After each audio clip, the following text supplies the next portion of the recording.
more people killed, but we have seen an increased number of incidents involving intimidation, bullying, pressure, staff being called to go to the police station or to go for long investigation, being asked how come you are working for a terrorist organization. So I would say, since these laws are in place, there is much more anxiety within our staff. And the absence of the international staff does not really help, because we cannot help to mitigate this kind of situation in situ. Okay, let me go to the platform. We've got Associated Press, another one, BBC. I'll start with Associated Press. Jamie Keaton. Thank you, Mr. Lazzarini, for coming to see us. I wanted to, I'm not quite sure that my two colleagues got a really clear answer from you about whether or not you're seeing any difference in this push from Israel to try to revert each other. Is there, let me frame it another way. Some of the major United Nations organizations that provide aid into the region are funded by the United States, which is, of course, a great ally of Israel. So are you seeing any political pressure being put upon any agencies have any agencies faced any political pressure via Israel or by the United States to try to move away from UNRWA? And if I could just slide in another one about the funding in general, I recall that you had hoped that the United States might resume its funding this spring. Of course, the administration has changed since then. Have you been able to find a significant amount of funding from other sources to make up for that loss? Yeah. On the first question, I do not have evidence yet of, I would say, there have been political pressure, but I haven't seen yet any agency really, in fact, to step into the mandate of the agency. We also keep hearing about different type of plans when it comes to the future of humanitarian assistance in Gaza. We have also heard about, dividing Gaza in different zones with, and basically having the Israeli government being more in control of the assistance, deciding basically who would receive what. So that would this would equate UN agencies as kind of third-party contractor, and obviously this would also create a question or raise question about how principled the future of the humanitarian assistance could be in Gaza. So the pressure are not new per se, but there is a clear understanding within the UN that another agency cannot step in the absence of a mandate provided by the GA.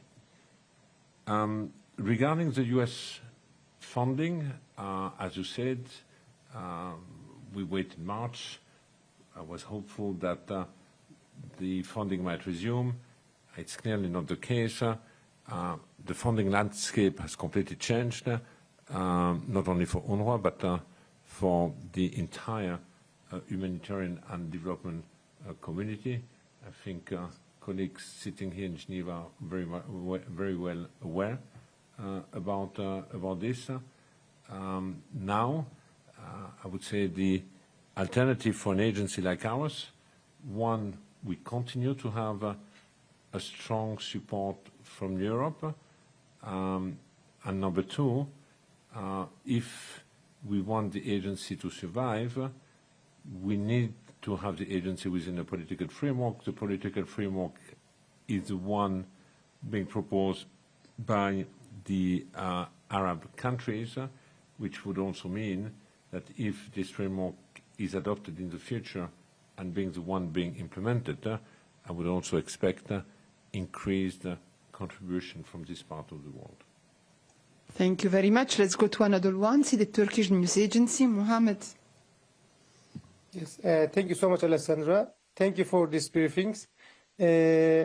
My question is, at the Arab League Summit, a decision adopted to reconstruct Gaza. You already mentioned the topic on your opening remarks, but I would like to hear you more. Does the United Nations support this plan? Thank you. Support the plan, yes. Short answer, yes, the United Nations support the plan.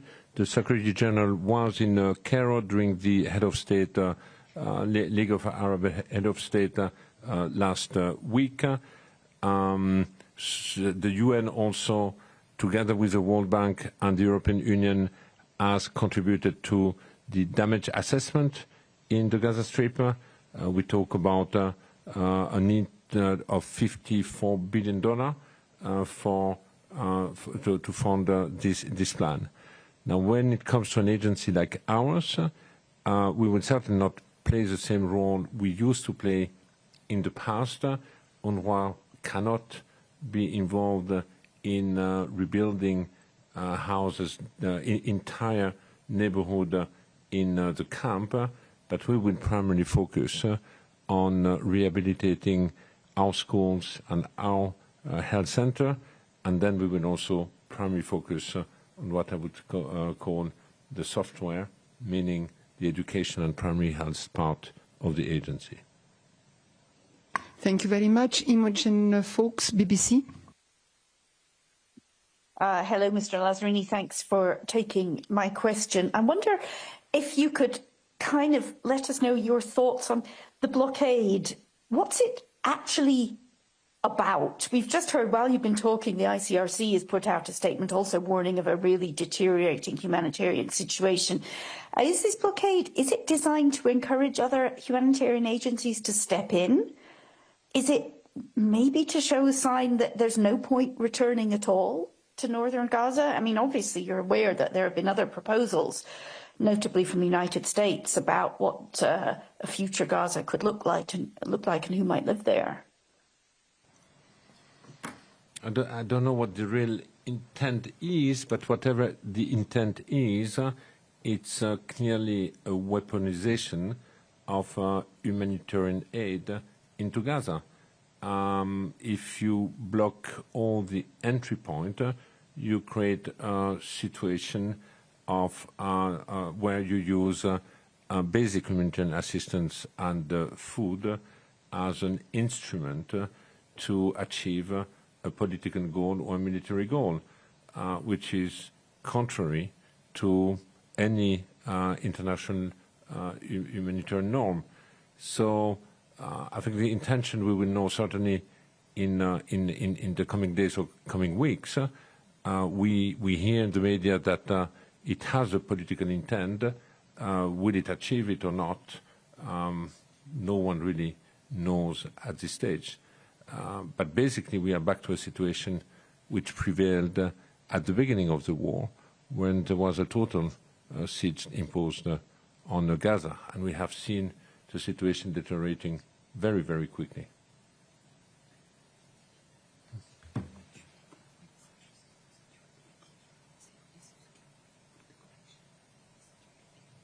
That's about the Gaza or the electricity? Okay, so just to correct one point, because I said the electricity might not have such a big impact, and basically I'm reminded that it will reduce significantly the availability of drinking water, and basically the desalination plant, which benefit from this electricity, was producing drinking water for 600,000 people. So that would be a direct impact on the population. Thank you very much. Okay, I'll continue. Dina, can you say for whom you are doing this? Thank you. Say PTN. Thank you, Alessandra. Thanks for the opportunity. My question is about Syria and Lebanon, how your program in both countries are affected with the financial crisis, and concerning Syria with the huge political changes we've seen in the last 3 months. How is the situation there for UNRWA, and are you cooperating with the new government? Thank you. Thank you. You know, the financial situation has eroded our services now for some time, and they have eroded services in the context of Lebanon. There is absolutely no doubt. Talking about Lebanon, we just made a study indicating that the main source of income for 70% of the Palestinian refugees is the cash distribution of the agency. Now, our financial situation is such that we sometimes have to skip a cycle of distribution. It has also an impact on other type of services, such as the hospitalization cost in Lebanon, but it had also an impact on education, because we could not recruit more teachers or open more classes, but we had to increase the number of kids in existing classes. When it comes to Syria, I haven't been yet to Syria. I intended to go, couldn't go, will go very soon. For the time being, we are not we have not been really impacted by the overall situation. Activities are being run as they used to be run. The primary problem we're confronted with in Syria is also of financial nature. Can we take another question or two? Sure. Isabel Sacco, EFE, a Spanish news agency. Yes, good afternoon. Do you believe that the idea... Sorry, yes. Do you think that the idea put forward by Israel weeks ago of transferring Palestinians to third countries has been really put aside by the government? Or do you think that it could re-emerge at some point?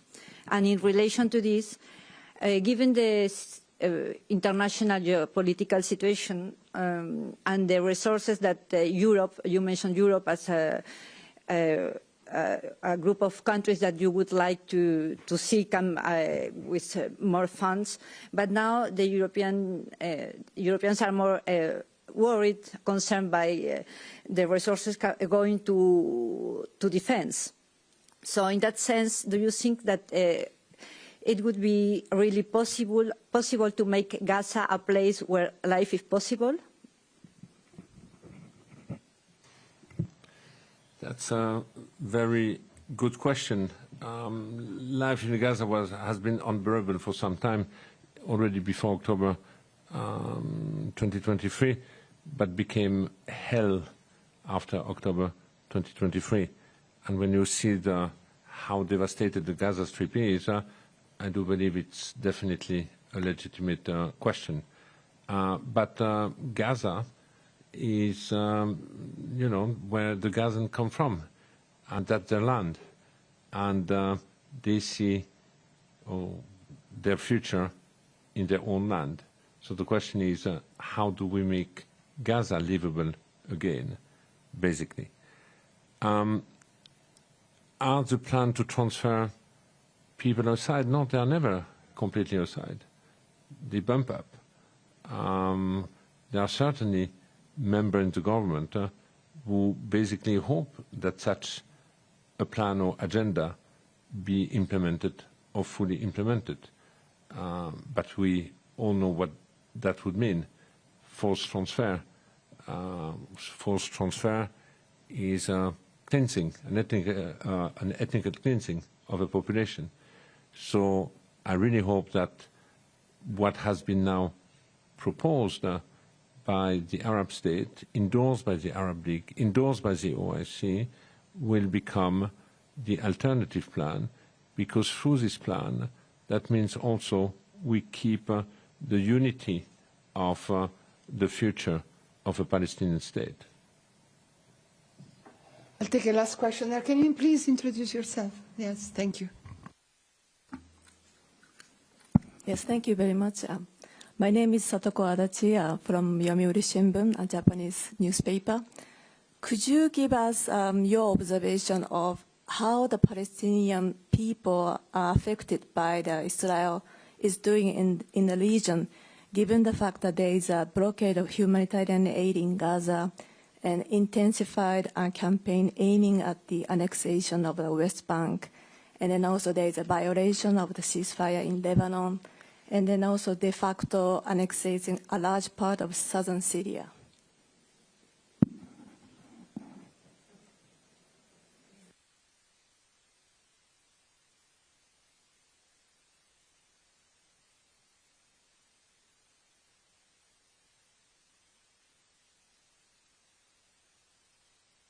I don't understand everything of your question, but yes. But basically, your question is about how the Israeli military operation are impacting the Palestinians across the region, correct? Yeah. You know, I described what's going on in the West Bank. We have seen one of the longest security operations taking place since the Second Intifada. We have seen the largest displacement of population since 1967. What's unfolding in the West Bank is unfortunately completely overshadowed by the situation in Gaza or elsewhere. But it's an extraordinary, worrisome situation. We have also, by any account, by the means being involved for this security operation, we have seen for the first time since the Second Intifada tanks reappearing in refugee camps, for example. And then I described about Gaza. When it comes to Lebanon, the Palestinian refugees have not been the most affected by the war, except that they suffer of their unique situation, their socio-economic situation, because they are not integrated in the economy in Lebanon. And the Palestinian refugees have basically no real alternative beside an agency like ours, and they are highly reliant. When it comes to Syria, the Palestinian refugees have not really been central in any of the development we have observed over the last few months. We have been more in the periphery, and that's the reason why our operation have basically continued almost uninterrupted. Philippe, thank you very, very much. Let's conclude here and give you a little bit of a rest after this very intense afternoon. I'd like to thank everyone for having followed this press conference, and above all, Commissioner General Lazzarini for coming and briefing the Geneva Press. Please, Philippe, come back again anytime. We will be happy to have you here. Thank you very much to everyone, and have a nice evening. Thank you. Merci à toi.